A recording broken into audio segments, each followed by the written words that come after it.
Guys, welcome back to my channel. In this video I'm going to show you guys how to make this top calculation, but it's easy to make. So first thing is that you're going to fold your lining into two, so I have the front and the back together. Then the next thing is that you're going to measure your shoulder. So for me, my shoulder is 16 divided by 2 would be 8. So but instead of using 8, I'm going to use 7, half of it, which you could also measure it by just placing the tape from one armpit to the other, right? So just from one armpit to the other in front of your body, and just measure that, divide it by 2 and use it here. So for me, or just do shoulder divided by 2 and then minus 1. So for me is 7, but I'm going to add half an inch to this. And then after that, I'm going to take my tape up and measure where I want this top. I'm going to mark where my armhole is. If you want, you could start from 6.5. It's up to you. Just go to the mirror and then just place the tape and figure out where you would like the top to start. So I'm going to insert my armhole now, which is somewhere here on this line. So let's say I start from 6.5, and then this is my armhole. Connect it all the way to this point. Give it a curve like this, and that is it. So now you're going to go ahead and measure your bust divided by 4. Add like 1 inch of ease to it, right? And then add your 1 inch of seam allowance. And then the next thing is going to be, you're going to just cut it straight down. So the same measurement you have here, whatever your bust divided by 4 is, you're going to bring it all the way to the end. So this same measurement, just roll it down, straight down, like that. Just like that. Right, so we're going to be cutting off the excess. And now the next calculation is going to be the layers that we're working with. Place back your tape again. So mine is starting at 6.5, right? I place it back again. Now you have to measure where you want the length of your top to, the first layer to drop. So ideally you're going to drop it 1 inch before your waistline. That's the flay part of the end of the flay as you're looking at it. So you're going to see it on the screen now. It's going to stop 1 inch before your waist. So for me, that's supposed to be at, let's say 17, because my waist is 17, right? So if I'm saying, okay, so guys, just bear in mind that what we are trying to mark on this thing now is not, we're not yet calculating the layers of the flay. What we are first marking is where we are going to attach the girder on the top, if that makes sense, right? So let's just bear that in mind. Put back your thing at, mine is going to be 6.5, right? First thing we are marking is going to be, where is our waist? My waist is here at 17. I want my top to stop 1 inch, the end of my flay to stop somewhere here at 16, right? This is my waistline. 1 inch before it is 16. But because the end of the flay is just like the fabric is going to drop like this at the end, flay like this. And then the next layer is going to come in. You don't want the next layer to start immediately at the edge of this. So you want to push it back in a little bit. So to push it back in, that means you're going to go in. To push it back up in, you're going to go in, let's say 2 inches. So I'm going to drag it in by 2 inches, right? So I'm going to mark 14 inches all the way. So that means when I go to attach my first layer is going to be attached here. The end of it will drop, cover up to 16.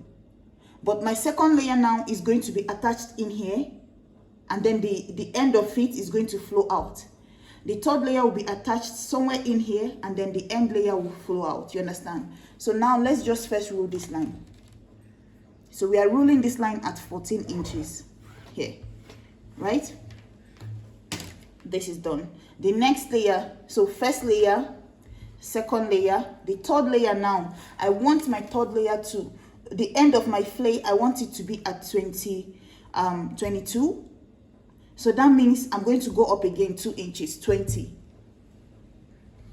So I'm going to mark 20 here.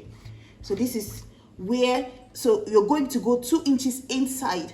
Wherever you decide the flay length is going to be, go in 2 inches inside of that, you understand, to attach the next layer is basically what I'm trying to explain. So that is it here. So we've marked these lines now. You're going to transfer all this line on this layer here transfer it to the back, transfer it on the two sides of the back, because one is going to serve as the front, one is going to serve as the back. This is the front at the moment. We have to just cut off the excess. So I'm going to go ahead, cut this off, and then transfer this line on the four sides. Okay, so guys, this is it here. Like I said, mark the lines, and this is the line at the back, right? So now the next thing we're going to do is to cut on our fabric. So this is the fabric I'm using, 3 layers of color. You notice that her own has this theme of orange, and then yellow, and then blue. So I decided I'm going to use this fabric to just get something similar. So what I did was that I took about 2 yards of fabric and folded it into 4. So I folded it into 2 first, right? You notice that it's folded like this first, and then I turned it over and folded it into 4. So let me open it on this end so you could see. So this is the fabric folded into 2 first, and then folded over again. So it's in 4 now. And then the next thing I'm going to do is that my first layer is going to be orange. So guys, we're going to take it layer by layer so we're not confused. So the first layer, like I said, is going to start at 6.5, right? So I'm going to take my tape and place it here. And remember that I'm working with 6.5 to be the beginning of my top. But then remember that we need, first thing that you're going to do is to go ahead and mark about, let's say, 1.5 inch separately. That 1.5 is going to be the casing for the rope, right? Because there's going to be rope passed at the top. So go ahead now, come down and mark 1.5 for your casing. If you want a bigger casing, you could do 2 inches, right? But 1.5 is okay for me. So let me go ahead and rule that out. So guys, we're going to take it one step at a time, like I said before. So once you've marked your 1.5, I don't want to confuse you guys with this. So let's go ahead and fold that away and know that this is the casing for the rope at the top, right? So use something to pin it down. I've pinned mine down now. So don't just forget about it, right? So we've made, this is going to serve as casing for the rope. Fold it away, and now we are going to calculate the length again. Put back your tape, and remember that you said it's going to start at 6.5 at our top, right? So that means our strap and then the top.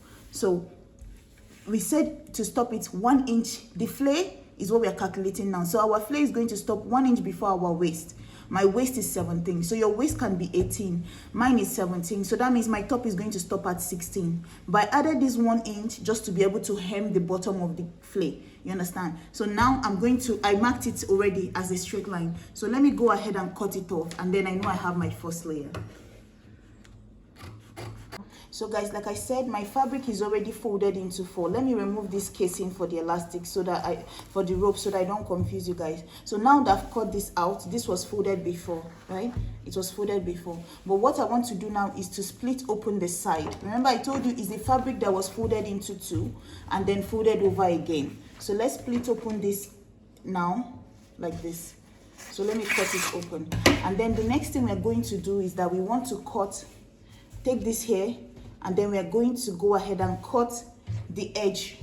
So fold this back like this, the way it was, and then place this from the beginning now, and then you're going to cut off this excess. So cut this exact shape now.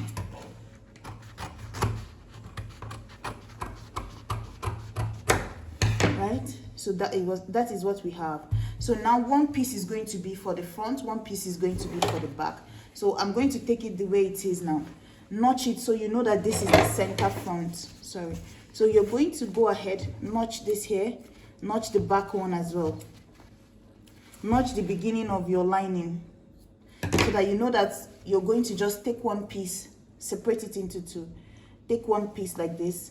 This is my, let me keep this here. Take this one here like this. And then I'm going to take one piece of this because it's 2, one for the back, one for the front. Let's just concentrate on one. Take this one here now. I'm going to place it like this. Right? So everything from this point, all you have to do now is just to take this here. You're going to join it to the armhole. If you're wondering how you're going to do that, this is the right side of my lining now. I'm going to take the right side of this cloth and join it together. So take this here, sew it using half an inch. That's the half an inch that we added. Then if you remember, I did my shoulder divided by 2 minus 1 plus half an inch. Join your shoulder together, join the armhole together, sorry, and then join the armhole again together. You understand? And then once that is done, you're going to fold the upper part and make your casing. So let me do mine now and bring it back so you guys can see. Hi guys, so this is it here. I've gone ahead and joined this to it. So let me show you what I did. So the beginning of the lining, I went ahead and hemmed it 1 inch, like how you normally hem the bottom of your clothes. So I just folded it like this, 1 and 2, because I didn't want, after I finished it, I didn't want to join this band with this here, because remember this is short, right? So it's going to restrict the movement of this here. I just want the rope to be the one to decide how far this ruffle is going to go, right? I don't want it to be this this lining. So what I did with the lining is I just hemmed it, and then it stopped right underneath where this attached. So you see, and then I made the casing for my rope. It stops right here. So you're going to turn it over. So when you turn it over, it's going to look something like this on the armhole. So this is going to be my first layer here. And now the second layer, like we said before, this second layer for me is going to be about 9 inches of length, but I added 1 inch of seam allowance and half an inch of joining it to the top. So that is going to be about that means I started out with 10.5 as the whole length. So now we are going to go ahead. What I'm going to do is, guys, remember this is the whole thing I'm using for both the front and the back, right? So the whole width of this here, I've already told you what the length is at the moment. The whole width is 40. And then the length at the moment, although I've hemmed this end, is about 9. So what I'm going to do is split it open again, 1 for the back, 1 for the front, right? Because you'll see that I've also done a second piece here for the back. The next thing is going to take one, and then how I'm going to gather it is I'm going to gather it upside down. So you can't gather it facing this way, right? So what you're going to do is take it this way, and then make your gather all the way like this. Just you could go ahead and use the small thread to run a stitch on it, and then use it to make the gather. So you're going to do that at the second layer, and then we'll come back and do the last layer before we join both together. So guys, this is where we are at the moment. You see, the first layer is done. This is what it looks like. The second layer is done. This is what it looks like. So guys, like I said, you're going to put it this way. You see mine, because I didn't use enough fabric, the width of the fabric is 40. So it's not like as full as it's supposed to be. But remember, I'm working with Akara. That one on the thumbnail was made with Adire. So it's going to give you more full look because the fabric is softer. But this one here is the fabric, it has a lot of starch, so if I do too much, it's going to start to pull down and just be puffy, right? So now we are going to add to the last layer now. So this last layer is the blue that I'm adding to it, which is this one. So just like I said before, you're going to notch it and know where the center is. So you see my center is here. So I'm just going to start from this point, put the wrong side to it. I've already hemmed the end, put the center here, and then all I have to do just to be pinching it until I get to the end. Do the same thing, and once I'm done, flip it over like this. So you're sewing it with half an inch on this line, right? So the length I'm using here is basically from where the other one stopped. Remember, what we are doing here is from 6.5. The length of our top is at 6.5. The next one is 16 before our waist. The next one is 21, and the last one is the bottom of the top, which is at 28, is the length of the top. So all you have to calculate is just the difference between each layer, and then add the extra 2 inch of tucking it in, right? So the 2 inch of going inside, so that all we just put in now is the coverage, and then the coverage, right? But what we are going to consider is the 2 inch before this. So that means the second layer would have 2 inches added to it, plus 1.5 of sewing allowance. That is 1 inch of hemming the end, half an inch of putting it in. My third layer is going to, let me just show you down, just putting it like that. So I've done one piece here, right? So this is the one piece that I've done. It has 3 layers already. So what I was just trying to explain now is this line that I have here. So we started out at 6.5, right? And then we stopped at 16. You could already see it, which is here, 6.5, 16. So we made sure that the second layer has 2 inch in, plus the extra layer that stopped at somewhere here at 22 or 21, right? And then you're going to add 1 inch of hemming the end, and the half an inch of sewing it in here. we move over to the third layer, which is this last one. We decided to do 28 or 29, anyone you want to do. Remember your 2-inch in. So the 2 inches in is going to be added, and then plus your extra 1 inch of folding it and the 1/2 inch here of turning it over. So whatever the difference of length is here, you're going to add 2 inches plus 1.5. So that is going to be a total of about 3.5 inches added to it, right? So this is one done. I'm going to go ahead and do the other layer now. So this is one done here. So if it had more gather, it would be nice, but I'm okay with the way it's looking at the moment. Remember, the width of my fabric is 40. So let me tell you the length I have at the last layer now. So the last layer for me, the length I'm working with is, let's say 11. So I started out with 11, right? Because I've hemmed 1 inch of seam allowance here. So now I'm going to go ahead and do the same thing on this layer, and then after it's done, just close up the 2 sides together. So guys, this is what we are working with. So if you want more flare, because remember the same width is what I use for the whole fabric, is 40 for the top, 40 40, right? So let's say you want wider width, and then you could always make yours bigger, right? So I use 40 for the front gather, 40 for the back gather, right? And both on all the layers. So like I said, if you're working with, let's say, Adire or any softer fabric that is not Akara, even if you're using Akara, you can always make yours wider than that, right? But I'm okay with the way it looks, and that is it. So once you're done, join the 2 sides together, and that is it. So it doesn't have front, it doesn't have back. Any side can serve as the front, any side can serve as the back, and this is the inside. So you're going to just use 1 inch to hem the bottom of the lining, and that is it. So thank you guys so much for watching. I will see you in my next video. Guys, please like, share, and subscribe. Bye.